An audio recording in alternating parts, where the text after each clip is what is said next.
welcome to the Basic Black Podcast. Not to throw you off your normal listening pattern, but the Basic Black Podcast was not initially created to be exclusively on one topic. Now, I do value greatly, because it's personally affected me with the fathers and family and court system and everything that myself and my wife have been through.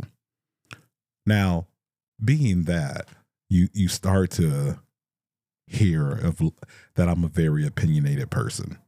And yes, without a doubt, I am.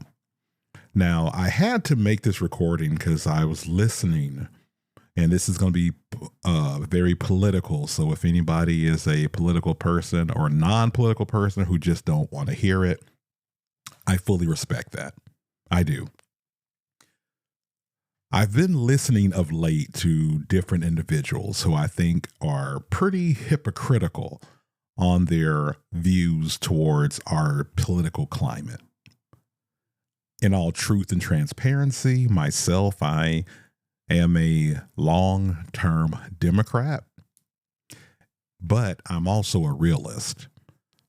I'm a realist in the fact that the United States is in a really difficult position. Now, I hear individuals like Philip Scott and the African diaspora, and then you hear Tariq Nasheed, and you hear all these representatives of the quote unquote black media have their opinions about the presidency. They have their criticism of the CBC or the Congressional Black Caucus, or they have their opinions on why we are doomed.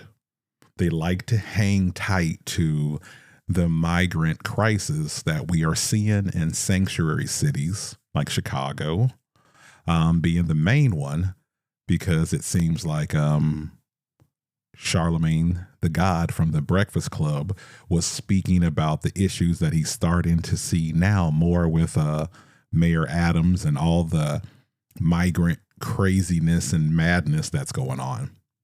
Now, I'm taking first aim at Philip Scott. And if you don't know who Philip Scott is, he is a YouTuber. He is a broadcaster of the news. He's very pro-African and whatnot. Now, the reason why I call him a hypocrite, he's the main person telling everybody that we all should be in Africa. We should all be divesting and moving everything we have to Africa because Africa is our home. And I won't deny that. And we should be there. Now, keep in mind, if you don't know Philip Scott, you really should get to know him, because he currently resides in Houston, Texas.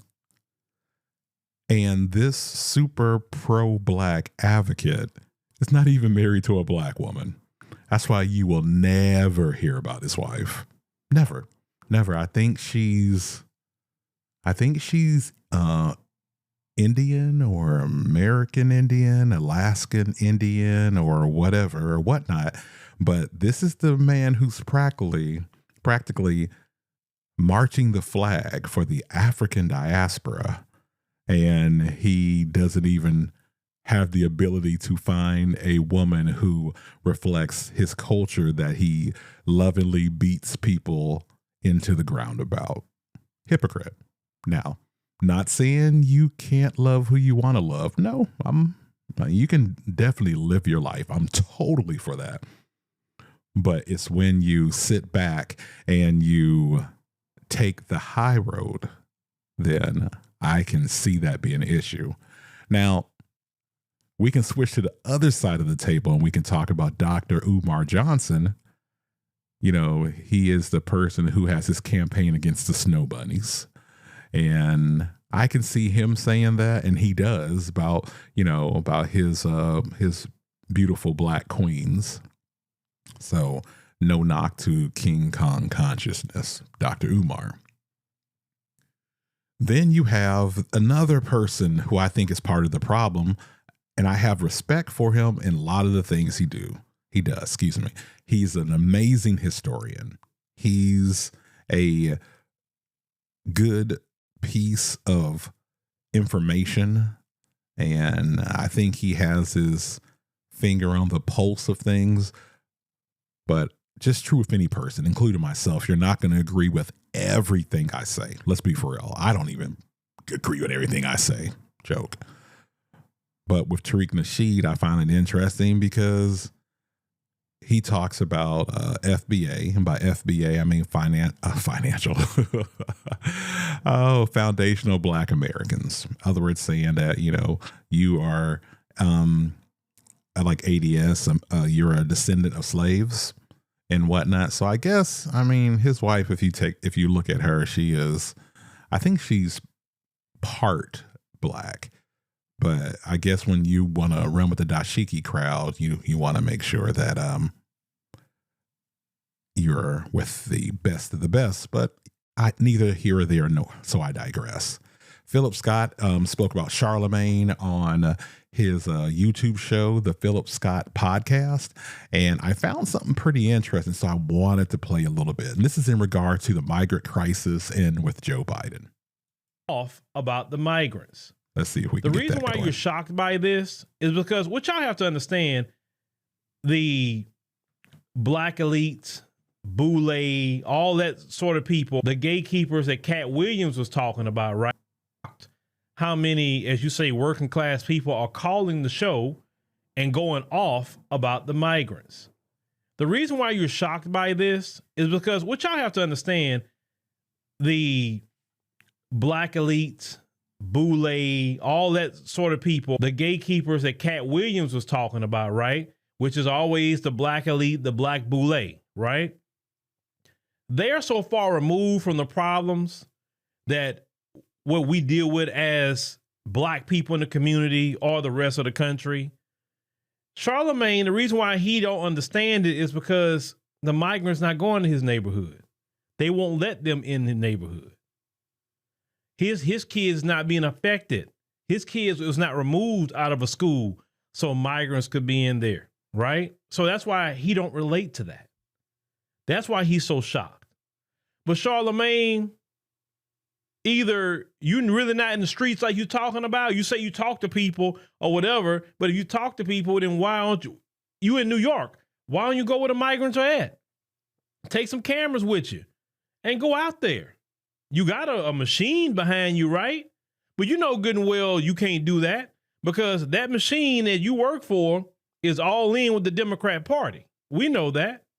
Now, Charlemagne, let's talk about something. Maybe we can do a little, education or something going on in the city, and maybe you can go down there and find out what's going on. Let's put this new headline that just came up on the screen. NYC neighborhood turned into giant toilet as migrants litter park with poop. Leave cups of urine on doorsteps. Charlemagne, that comes from the New York Post. Sir, you in New York City doing a show. Okay. All right. So enough with that. That was Philip Scott, and he was responding to Charlemagne the God with the Breakfast Club in New York. Now, they're quick to say the Democrat Party. Now, and hear me out when I say this, I'm not taking some huge high road for the Democrats, because as a lifelong Democrat, they have pretty much so screwed themselves. Myself, and I'm going to speak solely for myself, I'm in a position where I am not comfortable voting for Joe Biden. I'm just not. Let's be for real. The issue that I have is he has not made himself a man of honor or even close to keeping his promises. And when you look at that line of failure, you have to almost look back at Barack Obama, who I voted for twice, and I guess being very critical, I feel personally that his agenda did not have people of his color, not people of color, people of his color included in his agenda. It wasn't. He had a lot of focus on dealing with the LGBTQ issues. He had a lot of things dealing with the Dreamers Act and things dealing with that. Now, keep in mind, Barack Obama did deport more people than any other president. A lot of people don't know that, but that's the truth. If you don't believe me, look it up. I think it was like 3 million people. But Joe Biden, who to me had the easiest job, only thing Joe Biden had to do is just go ahead and do the complete opposite of what Donald Trump did. Seriously, just opposite day. And to me, he would have been a hero. So what does he end up doing? He ends up just being a notorious screw up, a huge failure. And Vice President Kamala Harris is a joke. I call her VP Giggles because if you look back at anything that she's ever done publicly, when she gets uncomfortable, she does that wonderful giggle of hers. I should have had audio of it, maybe for next time. That's what she does. She has been truly ineffective. She is not good for foreign diplomacy, especially when you're making a speech and you want to start quoting like tissue commercials. You know, that's so frustrating. I'm gonna leave it there. A friend in need is a friend indeed. Wow. I mean, thank you for quoting tissue and Toy Story lines to sit back and do foreign diplomacy. Please forgive me. It's early. This really angers me because, yes, we are currently having a migrant crisis. New York has been a complete failure. I give petty credit to the state of Texas and Abbott and the state of Florida, where they have went to great extents to point out the flaws that we have with this migrant crisis.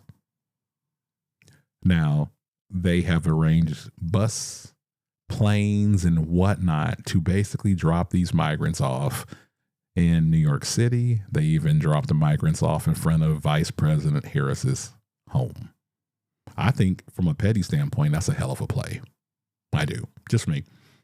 But the problem is, and I'm just going to be completely honest, that the United States has felt like the Black community is now the new testing area and dumping zone for migrants. Now, don't get it twisted. Don't get it mistaken. Don't be mistaken by this. The reason why it happens to the Black communities is not because they're easy targets. Unfortunately, they adapt first and complain later, or they complain when it's too late. Now they're affected when it's the schools. This has been going on for a while. When you've had New York City pretty much so filled to the brim, you had migrants living in police stations. You had just couldn't be controlled. They were living in nice hotels with the city was paying for and whatnot, and those hotels got trashed. Those hotels had crime and prostitution and everything else going in them to where they said, okay, we can't do that anymore. Why do I say I cannot vote for Joe Biden? Is because, unfortunately, he is a failure. He is an ineffective failure. He has not commanded leadership. He has not been a good head of state, a commander in chief. He, unfortunately, is not together enough to be president. I'm surprised they haven't invoked the 25th on him. Now, the fact that, if anything, he should step aside and there needs to be another Democratic candidate that they go with, and they have to leave Joe Biden and Kamala Harris behind. There's no way, because they have proven that they are going to use our country as a huge blank check to whatever country or whomever needs aid before Americans. Let's be for real. We've given out so much money to the Ukraine, and now you have everything with Palestine, and the Gaza Strip and everything that's happening over there. Everybody says Hamas and whatnot. And the way that the United States tries to paint things, they try to make it seem like, well, we're fighting terror. If it wasn't Hamas, it was ISIS. If it wasn't ISIS, it's somebody else. The United States is doing the right thing, and really it's not. I guess doing the right thing is making sure in the middle of a recession, an almost depression-like situation right now, that you want to resume student loans on millions and millions of students whose financial situation hasn't changed. If anything, it's become worse. What I see is a country being led and having the focus in the wrong place. So hear me when I say this. In the current state of affairs and things going on today, I do not see Joe Biden having a chance in hell of becoming president again. I think what has happened is the opposite of the Obama effect. When Obama was running in his first term, he basically found disenchanted and frustrated voters and people that wanted to see change. Yes, we can. And that basically just steamrolled him into his first term and pretty much guaranteed his second. Well, the difference now is with the Republican Party, you have to give them credit for being evil, because if anything they do, they are fantastic at staying together with a lie. They will lie. You could look up in the sky and it could be blue, and they'll tell you, nope, the sky is red. Ask everybody behind me. And they will all agree it's red.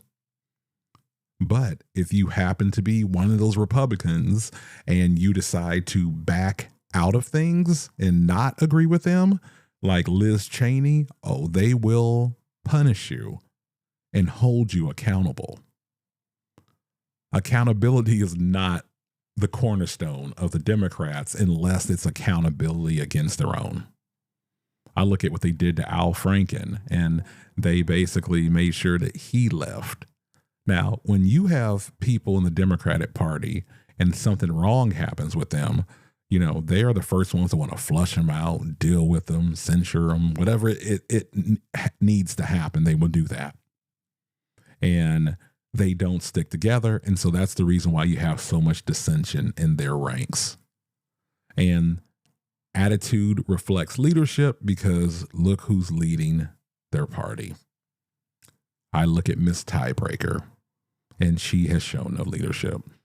And the only thing they do now is continue to pander. Well, I didn't say continue. They just restarted pandering to the black voter, because the black voter is not really going to be there for them.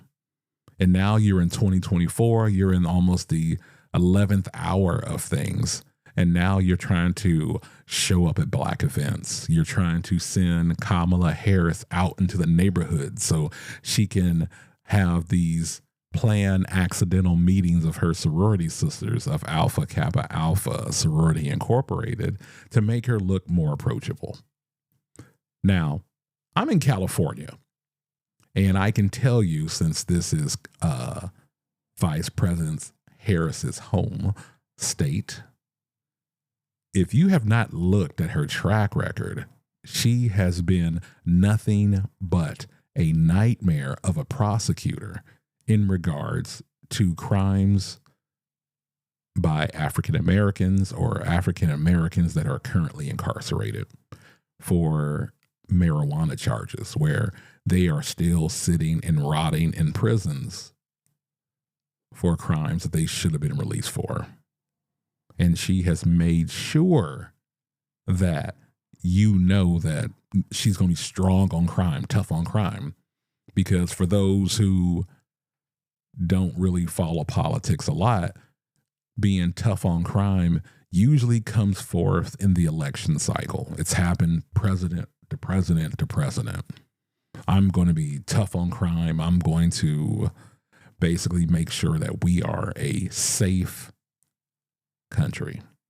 Now, of course, it's safe And I'm being highly sarcastic when I say that, because being formerly from Arizona, which has very wonderful liberal gun laws, California, and you can have, they would put David in prison for having a slingshot. So don't even have a pocket knife that's a couple inches too long. You're going to jail for that. That's a felony. And Lord, don't even ask for a handgun for protection. So frustrating. But I guess more people should have did their research on Kamala Harris before she was so graciously accepted in the ticket. The pandering continues. They're playing the "we have black friends" routine right now. So they're going to go out there and they're going to go to churches, and they're going to go to any black gathering of any size, and they're going to be there saying that we're here for you. We are working hard for you, and look what we're doing. And basically the only thing that Biden has done is all but guaranteed the presidency for Donald Trump. And that's a whole nother can of worms, because I'm going to go ahead and say this. I really feel like for the first time in a long time, we're going to see amendments change. You have people bragging, well, he cannot vote. He's not going to be on the ballot in this state, or he's not going to be on the ballot in another state. And oh my gosh, this is great. It's not really great. Think about one of the things that Trump and company did when they were in office.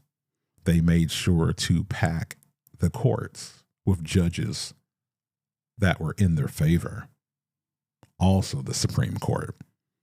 You remember, go back to Obama when he was trying to get Merrick Garland into the Supreme Court. They did everything they could to hold it up, and saying that it was being rushed, not because it was being done from a operational standpoint incorrectly. They just did not want a person like Merrick Garland in the Supreme Court, because he will not support the conservative views of the majority of the justices that are there. And then we'll say, well, we should celebrate. We have a black female Supreme Court justice. Yeah, go look at her wedding photos. I digress. But the problem is, the reason why Trump is going to always come out on top, because he's just going to force his legal issues to the Supreme Court, and it's always going to win by one vote. It's going to be one person that's going to keep him over, almost like what Kamala Harris is, the tiebreaker.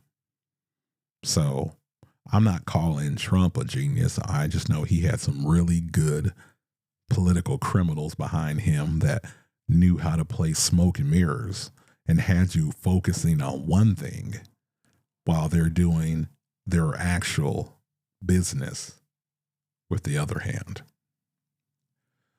So what's the solution? And the reason, let me come back. What's the solution?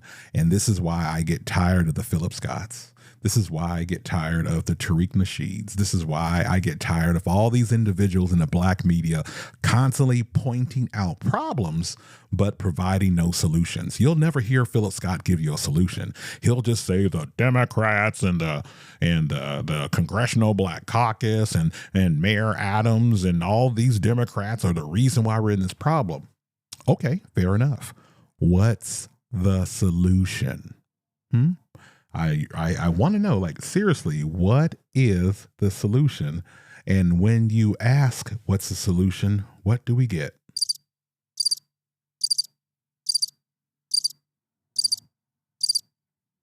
Yeah, crickets. That's all we get, crickets. Because they're not solution minded. They're just really good at being the black media that puts out arguments, discussions, and points and criticism with no answers or no solutions. These are the individuals that sit back and tell people, Tariq Nasheed, that you have to earn our black vote. Yeah, seriously, you have to earn it. he was also a couple years back, along with that imbecile Nick Cannon, saying that I'm not going to vote because you have not earned my vote. Okay? Seriously, this is what they're saying. Now, why would you be so politically minded in talking about the Democrats, but you rarely, if any, talk about Republicans? You have never declared your position on party, on elections. You've made no definitive stance one way or another, and that includes Mr. Scott as well. And I, for one, will sit there and be more than happy to have a conversation with Philip Scott, because let's be for real, he knows what he's doing. It almost seems like he's a plant, like he's being compensated to criticize the Democratic Party, but choose to not criticize the Republicans. If you want to be that person that's going to sit here and put points out there, well, then be that across the board. Don't just be halfway in, line tipping, like, well, I'm going to make sure I talk about Biden and talk about Harris and talk about the CBC, talk about Democratic mayors, talk about Democratic governors. I'm going to criticize everybody as being a failure, which I agree they are. But what's the solution? And again, it's crickets, because they are not solution minded. And then when I look at Tariq Nasheed, I look at a talented brother who is a avid filmmaker who does many different ventures. Some I don't agree with, Ogun juice and selling socks and all that other crap. But he is a pointer outer of problems, but provides absolutely no solutions. So what does that mean? That means pretty much so, let's ensure Donald Trump will be in the White House again. And if you look at all his contestants in that game called Who Wants to Be Vice President, how they're all dropping out. I think Ramaswamy, or whatever his name is, he dropped out. And I think Florida, who's the governor of Florida? God, DeSantis, he dropped out as well. And so now you have Nikki Haley, who chooses to hide her Indian heritage. And now she's trying to be the great evil. She's like 2024 Sarah Palin. So when you know it was a bad deal when you have the current, I shouldn't say the current, when you have the previous president who was a Republican, Donald Trump, and he has just said, hey, I'm not even going to go to the debates. I'm just going to go ahead and get on live when y'all are on debates, and I'm going to make fun of you going through a debate. So let's play the game of who's going to come in second, because I already got first. So the only thing that really helps their cause is these wonderful black media folks that keep telling folks that don't vote. They didn't earn your vote. The Democrats are bad, and I agree they are. And the migrant crisis is bad. I agree that's true too. But what is our solution? Why has there not been another candidate or any Democrat that's going to come up and say, hey, it's time for Biden to step down. We need new blood in the Democratic Party.